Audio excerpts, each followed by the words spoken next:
Your early evening news now on BBC One with Sophie Raworth.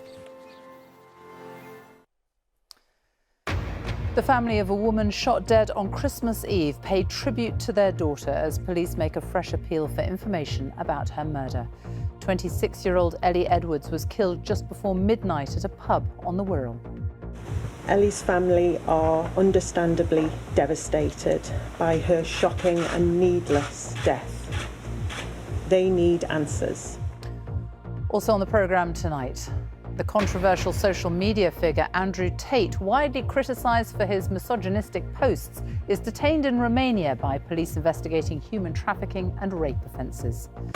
The government is now expected to ask travellers from China to do a COVID test before arriving in the UK amid a sharp rise in cases there. A big surge in the number of people in hospital with flu in England in the space of just a month. And more than 20 years in the making, how a group of retired aviation enthusiasts built a First World War plane from scratch.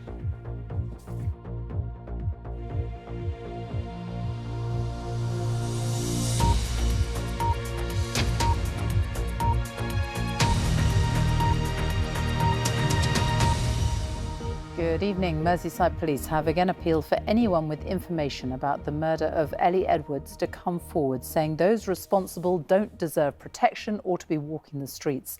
Ellie was fatally shot on Christmas Eve as she celebrated with friends in Wallasey. Officers don't think she was the intended target.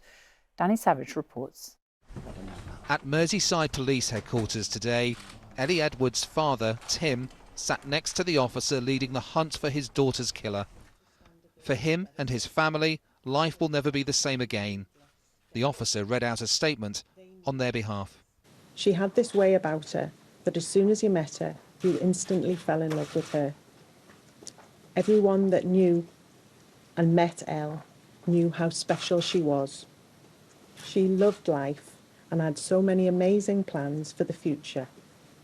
My beautiful Ellie Marlene is the love of my life, and she is my world, my best friend. She will always shine and be beautiful and bright. My Ellie has never gone. Ellie was having a drink outside this pub in Wallasey on Christmas Eve when she was fatally wounded. Someone repeatedly fired a gun at a group of drinkers. Of the 4 other people injured, 3 have been released from hospital. 1 is still undergoing treatment. Police still haven't found a dark-coloured Mercedes used in the attack or the gun. They want anyone with information about where they could be to come forward, along with details about who was involved. These people don't deserve to be walking our streets. They don't deserve to be protected.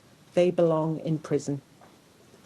Guns have no place on the streets of Merseyside, and we're dedicated to getting weapons off the streets. Silence is never an option. Of the 3 people arrested so far, 1 man is still being questioned and a woman has been released on bail. A 30-year-old man arrested on Boxing Day on suspicion of murder has been recalled to prison.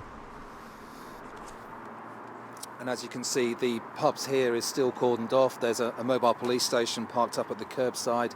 Police guarding this site 24 hours a day. It's unlikely that this is going to reopen until early in the new year. But what was clear from today was the horrific anguish that Ellie's family is going through. You could see it written on Tim Edwards' face as we were sat in front of him earlier on today. They're going through a terrible time. And as the police say, Ellie's family need answers. And it is clear from what the police are saying to us is that they are determined to get those answers no matter how long it takes. But they really need people with the vital bits of information to come forward, Sophie. Danny, thank you. The controversial social media figure Andrew Tate has appeared in court in Romania as part of an investigation into sex trafficking and rape. The 36-year-old was arrested with his brother in Romania, where he has been living for the past 5 years. Their lawyer says they both refused to answer questions from the prosecutor, who has asked that they be detained for another 30 days. Andrew Tate has a huge online following, but several platforms have banned him for offensive and misogynistic comments. Our culture editor, Katie Razzle, reports. The social media star you might never have heard of, but your teenage children most likely will have.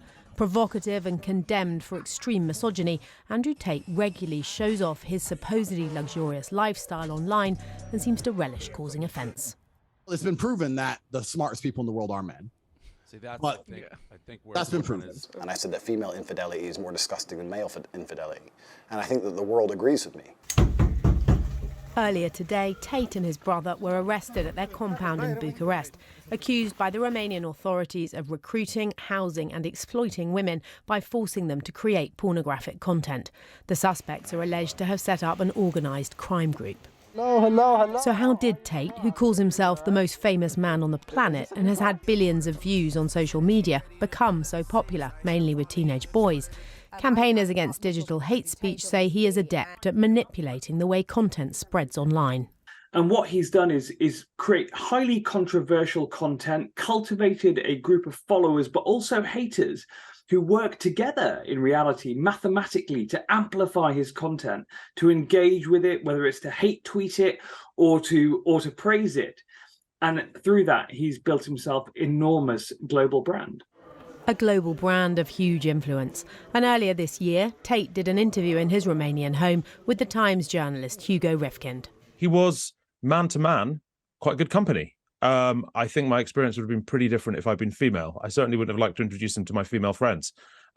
He does manage to speak to teenage boys in a way that few people do, because teenage boys can think a lot of nasty things, and they quite like the validation of somebody older repeating those nasty things back to them. And he did that in a very, very uncomplicated way. Ever combative, the former professional kickboxer says he is simply standing up for men. His words, he claims, are often taken out of context. Tate is banned from most social media platforms, but that hasn't stopped his views spreading. An influencer whose influence shows no sign of waning. Katie Razzle, BBC News. There's been another sharp rise in the number of people needing hospital treatment for flu. Close to 4,000 people were in hospital in the run-up to Christmas, compared to just under 800 at the start of December. Health leaders say a twindemic of flu and COVID is putting extra pressure on an already stretched NHS. Here's our medical editor, Fergus Walsh. Flu is back with a vengeance. People feeling unwell are being urged to avoid spreading flu and other viruses to those more vulnerable. New figures for hospitals in England show the impact of the surge in cases. Last week, more than 3,700 patients a day were in hospital in England with flu. That's up almost 80% in just a week. Compared with a month ago, it's a 7-fold increase. And admissions are up 100-fold on the same time last year, when there was almost no flu circulating because people weren't mixing. Of those in hospital with flu now, 267 are in critical care. Health bosses say fears of a twindemic of flu and COVID have been realised. Rapidly rising flu numbers over the course of December, coinciding with the 5th wave of COVID we've had in 2022, over 9,000 COVID patients in hospitals in England once again. So that means the twindemic of flu and COVID is piling additional pressure onto an already severely stretched NHS. Those rising COVID infection levels are having an impact on staff sickness. Around 8,000 NHS staff a day are off due to COVID, up significantly on last month. A further sign of pressure on the NHS can be seen by the level of hospital bed occupancy. 93% more than 9 in 10 beds are filled, up from 86% in the same period last year. And more than 12,000 beds, around 1 in 8, are taken up by patients fit to be discharged, but who can't leave as the right support in the community is not available. Little sharp scratch. The figures today are for England, but the rising levels of flu and other winter viruses are being experienced UK-wide. The NHS is urging those eligible for a flu or COVID jab who haven't yet come forward to get vaccinated. Fergus Walsh, BBC News. Meanwhile, the government is expected to introduce COVID testing on people arriving from China after a surge in the number of cases there. It's understood anyone flying from China to the UK will be required to test negative for coronavirus before getting on a flight. Our political correspondent Helen Catt is with me. Yesterday they were saying that they were keeping the situation under the review. Now they're expected to introduce testing. What has brought about the change of heart? Well, there's real concern about the reliability of the information that Chinese authorities are sharing about the situation with COVID in China. That's already led some countries such as Italy, India, Japan, Taiwan and the US to say that they would impose testing in different ways. So in Italy, for example, it's a test on arrival and quarantine for those who test positive. In the US, it's a pre-flight test, negative COVID test. And it's expected that the government is going to announce that it will follow suit and follow the US's approach on this. Up until yesterday, you're right, ministers were saying that they had no plans to do this. And the reason they were saying was because they were looking at the data and there was nothing showing up in it to suggest that there were any new variants spreading in China, which they said was the real risk. The change of heart seems to have come, the decision to align with the US seems to have come from the lack of reliable information in China. And my understanding is that these measures would be temporary and they would be precautionary and designed to improve surveillance of COVID from China. Helen, thank you. Donald Trump's tax returns have finally been released, ending a bitter 6-year-long battle in the United States to allow closer scrutiny of his financial affairs.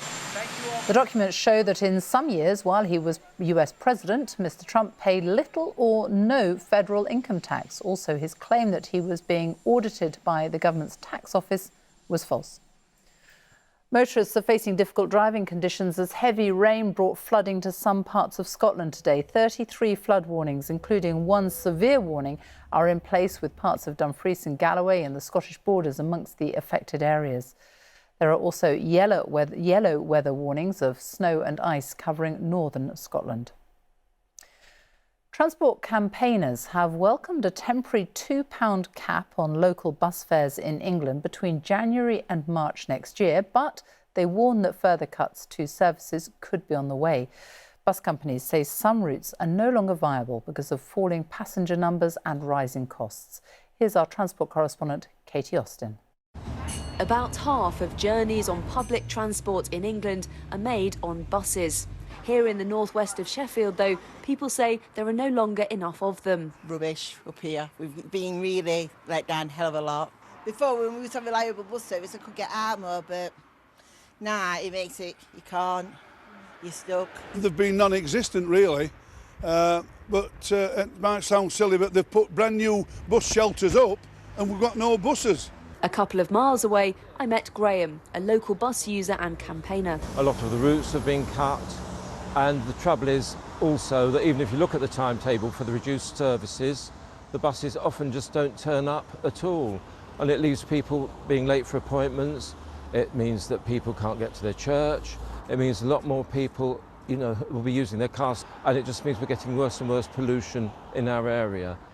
A charity which calls for more and improved public transport says it's an issue across the country.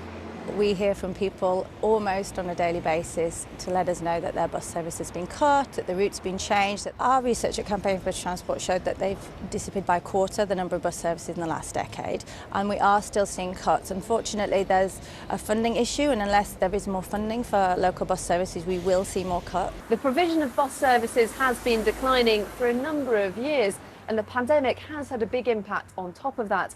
Passenger numbers still haven't recovered to what they were before. And despite emergency funding from the government over the past couple of years, some operators say a number of routes just aren't viable anymore.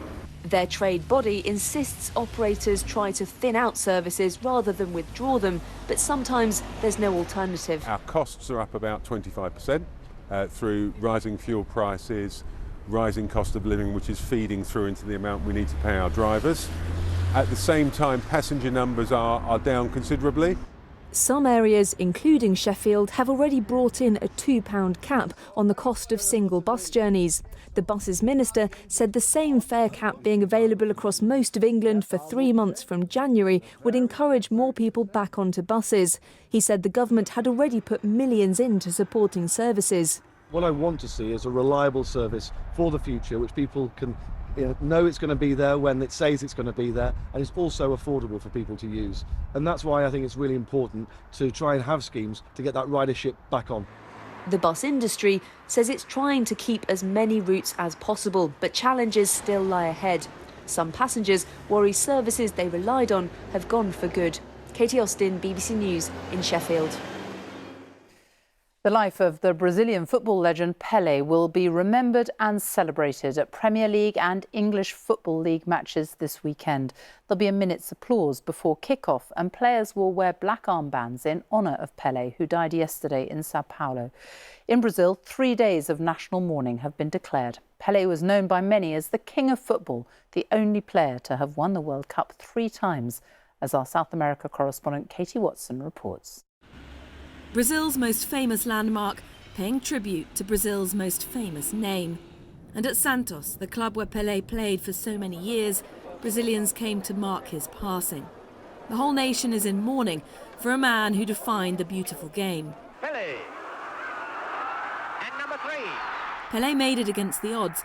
In an often racist and classist country, this poor, black and exceptionally talented footballer was a success story right from the very beginning. A player who stayed true to his Brazilian roots, but who had fans the world over. He absolutely transcended his sport. The man on the pitch, the man off the pitch, the dignity and grace that he seemed to exude for the people around him. I don't think they make them like that anymore. Truly a great. And those qualities were remembered at Sao Paulo's Museum of Football today.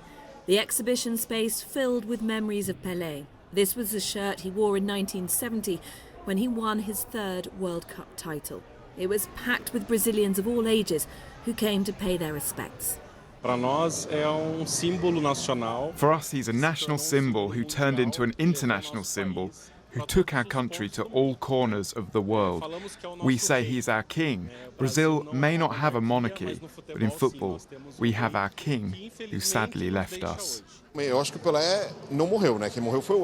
don't think Pele has died. It's Edson. Pele and his legacy will be eternal. With the football he achieved in his era, imagine what he could have done with today's technology. Brazilians always keen for a photo opportunity, today of all days was one to remember. It's been a day of reflection here in Brazil, and I think this headline sums it up. Pele died, if indeed Pele can die, because his influence here in Brazil will remain for generations to come. Preparations are underway at his club in Santos, where a public wake will be held from Monday. Big crowds are expected. Brazilians want to remember their beloved king. Katie Watson, BBC News in Sao Paulo. Now, it has taken them more than 20 years to build. Now, a group of volunteers in East Lothian are hoping they'll soon be able to see the World War I plane they have built from scratch take to the air. It's a biplane called a Sopwith Strutter, and at the moment there are only 2 in the world that are currently airworthy. Our Scotland correspondent Lorna Gordon has been to take a look. These magnificent men and their flying machine. For more than 20 years, these volunteers have spent much of their spare time in a cold hangar building a World War I plane. Try to tighten that up again. They have dedicated thousands of hours to painstakingly constructing the Sopwith Strutter, and now they are finally fitting the propeller. For engineers used to working on more modern aircraft, this was an entirely new challenge. It's completely different. Wood and canvas, which I knew nothing about. Do you guys have a laugh? Oh, every day we insult each other and get into each other. That's it. It's all part of this. If you could switch on the power, please. As the plane was being built, friendships were too. There seems to be a great group of guys here as well. How do you feel about that? Definitely. I mean, unfortunately, some of them have passed away in the interim, who were, again, really dedicated chaps, and we always keep them in mind. This is not a museum piece. They want to fly it eventually, which means wheeling it out into the winter sunshine for a crucial test of its new propeller and engine.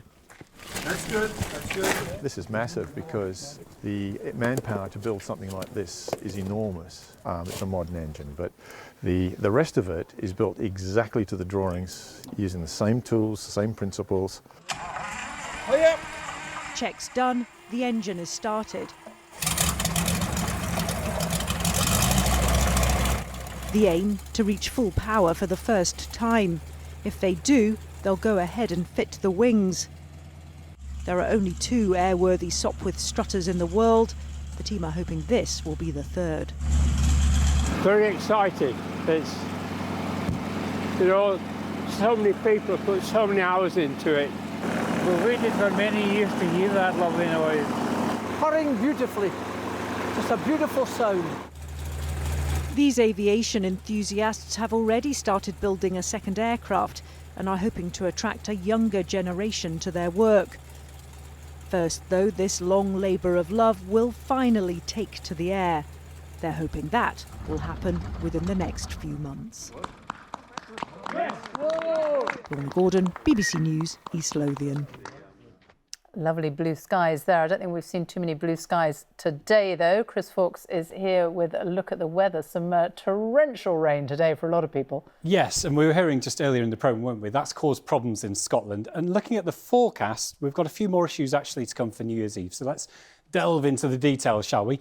Looking at the weather picture for tonight and tomorrow, mild air across most parts of the UK, but it will be bringing further bands of heavy rain through with the risk of some localised flooding.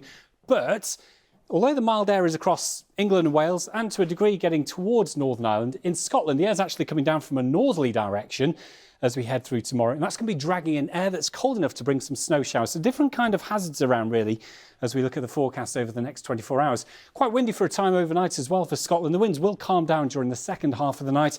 We've got this pulse of rain going through across England and Wales. With that, very mild air, temperatures 11-12 degrees by the end of the night. Contrast that with the frost in Scotland with the risk of some icy stretches first thing tomorrow morning.